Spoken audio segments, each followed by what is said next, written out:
Abdul Mohamed, full name Abdul Mohamed, just go by Abdul to make it easier for people. From Ottawa, Ontario, Somali nationality, and yeah, basketball player. When did you start? What's your first memory on the court? First memory on the court, probably when I lived in Waterloo, Kitchener-Waterloo. Okay. I grew up in Kitchener-Waterloo, moved to Ottawa recently in 2012, but earliest memory would be just playing at an elementary school called Cedar Brae on the outdoor court.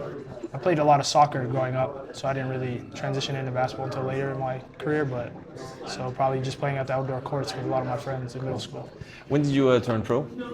I turned pro in 2022. Alliance was actually my first opportunity to turn pro, so it's a surreal feeling to come back and continue it. How do you compare the first year to this year? I think you didn't play much because you were just turning pro on the first year. So yeah, did you see that as a full circle coming back to Montreal and then having a lot of minutes these days and being in the top layers of the organization? Yeah, no, definitely it is a surreal feeling. Just having the opportunity for them to even give me another chance to come back and showcase my talent. I feel like it's better.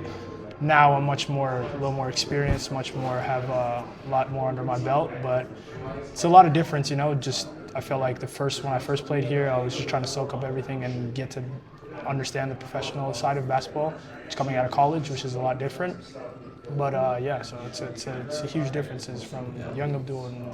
So that was, you said 3 years ago actually. It's not exactly. that long, but you still gained a lot of experience. What happened in between those 3 years? Where did you travel and where did you play? I got to play in Germany in Pro A as my first stop in 2022 to 2023. We didn't have a great year, but still learned a lot from that season. And then onwards, played in London.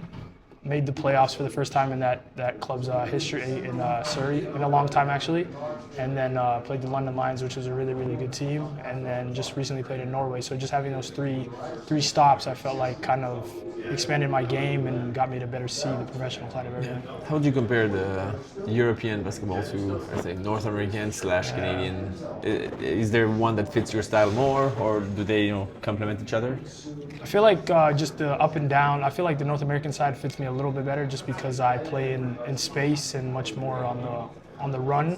European style is much more tactical in a sense. Like it's a lot more plays, thinking the game and stuff like that. So I feel like I can adapt to both. But if I had to choose, I'd probably want to do the American style where it's a lot more up and down, running, jumping, So using your athleticism. Yeah. How have you seen the CBL evolving in the past few years? Because when you joined, that was the first year of the Alliance, or the First year. So probably third or fourth year of the CBL, but then it's like the seventh year now.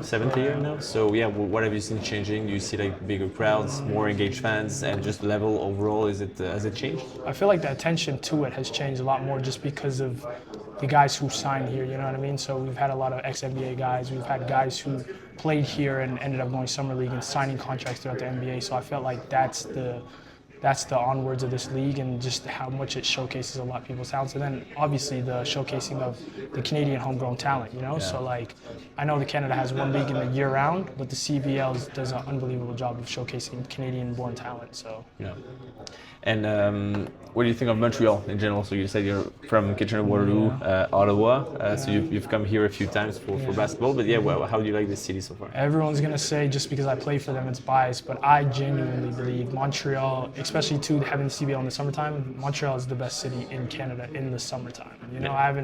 I played in, when I was younger, I played in a lot of tournaments throughout the winter, but in terms of summer and everything that the city has to offer and everything, I feel like it's the livest city in Canada. So I genuinely love it. Nice. So what do you do when you're not playing basketball in Montreal? And what's your favorite summer activity? My favorites is just, so I started to drink coffee a lot more once I got into Europe. It's kind of weird, but yeah, so there's a lot of coffee drinking in Europe. But so finding different cafes and stuff, and I've read a lot of stuff that Montreal is one of the best cities in the world for food. So just I like food and stuff, so trying different stuff, trying different cuisines, and then it's a lot of things you can do. Like I know you can go down to Old Port. That's a huge attraction for stuff, and but yeah, just getting out and just trying different things. What's your favorite restaurant in Montreal? If you had one advice to give a person that has one night in Montreal. One night in Montreal, I would say you have to start. I give you a breakdown. You start. It's a breakfast spot called Dandy. Okay. It's in Old Montreal. Okay. You go to Dandy, you get the pancakes. You have to get the pancakes. The pancakes are unbelievable. Dandies, I'm gonna type it down just Dandies, to make yeah. sure I don't forget. Dandy, Dandy. And then, so you can go there for breakfast, brunch, whatever you're feeling. And then if you still have appetite, you can go to Lulu's pasta bar. Quincy Gary is actually the one who put me onto that. So that's the Tuscan chicken there is unbelievable. And then if you just want to have a little chill vibe at the end of the night, you can go to a place called Jiao. It's a dim sum spot, they're all within the same area. So so you know your places, right? Yeah, you already you have your stuff. Right? Cool. What's do you see the CBL as a stepping stone? And you mentioned the CBL is a shorter season, and it's advertised as like being a way to showcase Canadian basketball and get talents, in the spotlight and all that. You see that as a stepping stone for you in getting your next challenge? Most definitely. I feel like I've seen it too. If you do well in the CBL, there's many European teams that are actually looking into it. The NBA actually and the G League have looked a lot into it. There's a lot of guys who transition from the CBL to the G League. And European teams are respecting it just because of the talent that's here. So in my sense, I'm trying to hopefully showcase my talent, my abilities within the Montreal Alliance, and hopefully do as best as I can so I can secure something that's great for me within the future. Do you have a few plans for after, let's say, August 24th and the finals and all that? Do you have plans, or is it still brewing? Yeah, it's still brewing, I'd say, right now. Right now, my main focus is obviously winning games here and making the playoffs, and then continuing the run and hopefully playing in Winnipeg at championship weekend. So haven't focused too much, haven't talked to the agency that much about opportunities and stuff, but it'll come within, I was surprised last game, pleasantly surprised, because you're a chill guy, relaxed, quiet, and all that. You don't talk loud, but you got crazy after a three-pointer that got us like down one or something. Just trying to cheer the people up and all that. Is that something that you've always had in you, or is it just on the moment? It just came? Because that was great. I think the crowd loved it. I don't know if everybody expected it, but I think it's definitely things that, especially the crowd in Montreal, are really crazy about. So yeah. No, the crowd. What's the difference between the off-court Abdul and the on-court Abdul? I feel like I play with a lot of passion, and sometimes it can be a good thing, sometimes it can be a bad thing. Just sometimes I get told to find my even keel, but in that moment, man, like the crowd, like you can obviously hear in the moment when they introduced Lou Dort, you saw how excited they got for their people in Montreal. So they get behind you, and we made a run. I felt like when I hit that, I think we were down one, and we were making our run back, and it was just kind of in the moment. So it's definitely something that was in the moment. So. And so, what do you think of the Montreal crowd versus the other crowd? So you'll be biased, I'm biased, but I think we have a great crowd, and of course when we play away, we just realize that it's a different vibe overall. But just crowd-wise, what do you think of Montreal compared to those other cities that you guys play in? Montreal in the city itself is built off of hardworking people, and they get behind you. They're passionate about everything. You know what I mean? So like, even when I was coming here as a young kid from Ottawa who played in the Ottawa Next Level, we played tournaments within Montreal. You could see how the fans get behind any team they represent. So they're rowdy, they're loud. You know what I mean? And they like it's kind of like a blue collar city. You know what I mean? So they get behind the hard work and the effort, and when they see that on the court, they respect it. So that's something we're trying to embody as a team. Cool. What's your we're on the road here in Calgary pre-game. It's a 3-day trip, like literally from the morning to the night, morning of Tuesday to the night of Thursday, a whole 3 days of traveling and being away for a 2-hour game. So what's your kind of routine, or how do you approach like a 3-day trip for a 2-hour game? Well, first thing I'd like to do, since the flight was really long, I think it was a 4.5-hour flight, is just you can get caught with just trying to sleep and nap before practice. But what I like to do is I like to walk around first. You know what I mean? Whether I can find a shopping center or anything, just to walk around and stuff, just to get my legs, the blood flow going. So that's what I did with some of the other guys. We walked around for a little bit.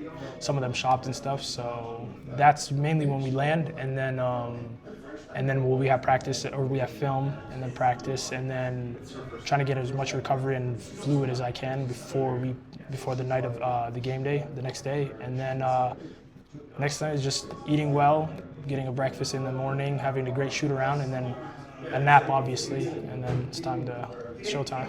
Do you have time enough to visit the cities usually, or do you just favor spending time at the hotel, chilling, resting, and all that? Like for example, today we went out to a little shopping center, which was like 10-15 minutes away. So that's the most probably that. And then, but usually sometimes when we are in the city, like I felt like when we was in Edmonton, we were actually in downtown. So that just walking around and seeing stuff, and it happened to be Canada Day. So, but usually, yeah, if we get a chance to see, if we're actually within the city, downtown stuff, I'll go check it out. How do you feel about this season of the Alliance so far? We had the most amazing start, then we had a rough patch, and now we're back to like 50-50 type of ranking. Exactly. How do you feel the energy overall, and what do you foresee for the next few games and leading into the championship weekend? Yeah, like you said, you know what I mean, you start unbelievably well, 4-0 and sitting at the top and stuff, and then you kind of, it's a season, you know, you go through ups and downs, but I feel like we're trying to find that momentum where we can just stop it and build off of, you know, not just going 4-0, we're just trying to build every game at a time. So, you know, it's an interesting season. CBL's quick. It's 24 games. It's a fast season. You know, there's a lot of ins and outs within players, within different things. So we're just trying to stay as connected as we can as a group, you know, so that's the biggest thing. That's a good point. So we're about mid-season now. Do you think at this point it's more about like all the technical things, all the talents, or it's more about how a team is like tight-knit together and just working well with like a grid spirit and all that? What do you think matters most at this point of the season? At this point of the season, I think cohesion is really the biggest thing, you know what I mean? Like, so we've lost in different ways, we've won in different ways, you know what I mean? Even having that game in Saskatchewan where you're down 19 in the second half and finding a way to win, I feel like the cohesion is a big asset to us. So I feel like, yeah, just the togetherness is a big part going on forward now, you know what I mean? So. And on a personal level, how do you go about when you're on a high and everything is going well? It's just easy to keep going on that flow. But when you have a down, when you have like more on the personal side, like the mental aspect of things, you know, if you miss 4 shots in a row, or if you have a really bad game, you don't have the minutes you expect. How do you go about just getting better, forgetting, moving on to the next challenge? How do you approach that? The biggest thing for me is just disconnecting. You know, basketball sometimes can mess with your mental. You know what I mean? You can play well, you could be at the highs of the highs, and you can play bad and you'll be at the lows of the lows. So I feel like just disconnecting and knowing that there's still life outside of basketball. You know what I mean? So just finding things. You know, my biggest thing, I like to talk to my mom a lot. You know, so I'll talk to her, and she's a very religious person. So we speak a lot about different things about life, and I feel like sometimes that just eases me in a way. So then when I come back to the basketball court, I know it's a new day and I can perform within the new day. Yeah.